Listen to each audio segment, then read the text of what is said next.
Pag naaalala mo ang iyong panaginip, ibig sabihin ay isa itong mensahe para sa'yo.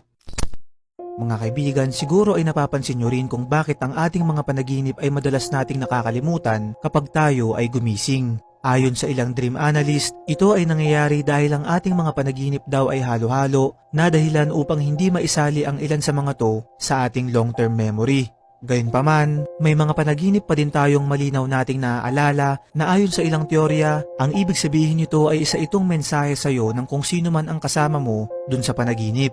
Halimbawa na lang ang post na to ni @yomakate22, ibinahagi niya ang kanyang karanasan patungkol sa kanyang lolo na namayapa noong 2016 at sinabi niyang noong bata raw ito ay laging hinahawakan yung paa niya ng kanyang lolo kapag natutulog upang siya ay maprotektahan at mapigilan siyang mag-sleepwalk dahil nga ito ay madalas mangyari. Ngayon, nung pumanaw na yung kanyang lolo ay hindi siya nakapunta sa burol dahil nasa Manila daw siya noong panahong yun, ngunit napanaginipan niya yung kanyang lolong hawak-hawak yung kanyang paa at sinabing hindi raw siya bibitawan. Ayon naman sa ilan ay baka raw may nais iparating na mensahe sa kanya yung kanyang lolo o di kaya naman ay patuloy siyang pinoprotektahan mag-sleepwalk kahit na ito ay nasa kabilang buhay na. Ikaw kaibigan, may karanasan ka ba patungkol dito?